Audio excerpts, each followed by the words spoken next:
നമുക്കിന്നേ ഒരു കോളിഫ്ലവർ കറി ഉണ്ടാക്കാം. അതിന് വേണ്ടിയിട്ട് ഞാനൊരു 1/2 കിലോ കോളിഫ്ലവർ ചെറുതായി അരിഞ്ഞ് കഴുകി തിളച്ച വെള്ളത്തിലേക്ക് ഇട്ട് കൊടുക്കുകയാണ്. അത് മഞ്ഞൾപ്പൊടി ഉപ്പിട്ടിട്ട് വെറുതെ ജസ്റ്റ് ഒന്ന് തിളപ്പിച്ചെടുക്കുക. അധികം വേവിക്കൊന്നും വേണ്ട. അങ്ങനെ തിളപ്പിച്ചെടുത്തിട്ട് ഊറ്റി മാറ്റി വെക്കുക. എന്നിട്ടൊരു പാനിൽ ഓയിൽ ഒഴിച്ചിട്ട് ആ ഓയിൽ ചൂടായി വരുമ്പോൾ വേപ്പിലയിട്ട് പൊട്ടിക്കുക. എന്നിട്ട് നമ്മൾ ഊറ്റി വെച്ചേക്കുന്ന കോളിഫ്ലവർ അതിലിട്ടിട്ട് ഒന്ന് വഴറ്റിയെടുക്കുക. വല്ലാണ്ട് ഫ്രൈ ആക്കണ്ട, വഴറ്റിയെടുത്താൽ മതി. ജസ്റ്റ്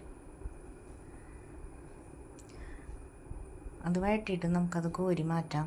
എന്നിട്ട് ആ പാനിലേക്ക് തന്നെ 2 മീഡിയം സൈസ് സവാള ചെറുതായി അരിഞ്ഞതിട്ടിട്ട് നമുക്ക് വാട്ടിയെടുക്കാം.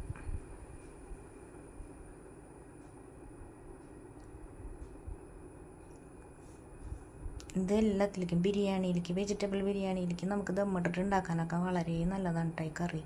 നല്ല ടേസ്റ്റുള്ളൊരു കറിയാണ്. അത് വാടി വരുമ്പോൾ നമ്മളതിലേക്ക് 1 ടേബിൾ സ്പൂൺ ഇഞ്ചി, പച്ചമുളക്, വെളുത്തുള്ളി കൂടി 3 എണ്ണം കൂടി കൂട്ടിയിട്ട് ചതച്ചതാണ് അതിട്ട് കൊടുക്കാം. വേപ്പില ഇട്ട് കൊടുക്കാം. എന്നിട്ട് ഇതൊന്ന് വാടി വരുമ്പോൾ നമുക്കതിലേക്ക് 1.5 സ്പൂണ് ഗരം മസാല ഇട്ട് കൊടുക്കാം. ഗരം മസാല ഒന്ന് വഴറ്റി കൊടുക്കുക. എന്നിട്ട് നമുക്ക് 2 സ്പൂണ് ചിക്കൻ മസാല ഇട്ട് കൊടുക്കാം. ചിക്കൻ മസാല ഇട്ടിട്ട് ഒന്ന് ഇളക്കി എല്ലായിടത്തും യോജിപ്പിച്ചതിന് ശേഷം 1/2 സ്പൂണ് മഞ്ഞൾപ്പൊടി, 1.5 സ്പൂണ് മുളക് പൊടി, 3 സ്പൂണ് മല്ലിപ്പൊടി, ഇത് 3ഉം കൂടിയിട്ട് ഇട്ടിട്ട് അതിൻ്റെ പച്ചക്കുത്ത് മാറുന്ന വരെ നന്നായിട്ട് അങ്ങോട്ട് വഴറ്റിയെടുക്കുക. അത് നന്നായി വഴണ്ട് വരുമ്പോൾ നല്ലൊരു സ്മെല്ലൊക്കെ വരും. അപ്പോൾ നമുക്ക് 2 ചെറിയ തക്കാളി ചെറുതായി അരിഞ്ഞത് ഇട്ടിട്ട് ഒരു 30 സെക്കൻഡ് നമുക്കതൊന്ന് അടച്ച് മൂടി വയ്ക്കാം. എന്നിട്ട് അത് എടുത്തിട്ട് അത് നന്നായി ഇളക്കി അതിലേക്ക് 1 ടേബിൾ സ്പൂണ് കട്ട തൈരാണ് ചേർക്കണത്. പുളിയില്ലാട്ട, ഒട്ടും പുളിയില്ലാത്തൊരു തൈരാണത്. അത് ചേർത്ത് കൊടുക്കാം. എന്നിട്ട് അധികം ഇളക്കണ്ട, നമുക്ക് ആ കോളിഫ്ലവർ അതിലേക്ക് ഇട്ട് കൊടുക്കാം.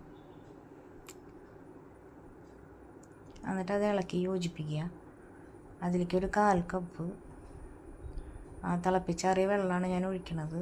ഇളം ചൂടുള്ള വെള്ളമാണ് ഒഴിക്കണത്. 1/4 കപ്പ് ഒഴിച്ചു കൊടുക്കുക. എന്നിട്ട് അത് നന്നായി ഇളക്കിയിട്ട് 1 മിനിറ്റ് നമുക്കൊന്ന് അടച്ച് വയ്ക്കാം. ഉപ്പിട്ടിട്ടുണ്ടായിരുന്നു കേട്ടോ അതിൻ്റെ ഇടയിൽ, ഞാനത് മറന്നുപോയി അത് ആഡ് ചെയ്യാനായിട്ട്. ഇനി നമുക്കത് തുറന്നിട്ട് അതിലേക്ക് 1/2 സ്പൂണ് നെയ്യും മല്ലിയിലയും കൂടി ഒഴിച്ചിട്ട് ഇളക്കി നമുക്ക് ഉപയോഗിക്കാം. കറി റെഡിയായി നമ്മുടെ. എല്ലാവരും ഒന്ന് ട്രൈ ചെയ്ത് നോക്കാം കേട്ടോ. ഇഷ്ടമായ വീഡിയോ ലൈക്ക് ചെയ്യുക.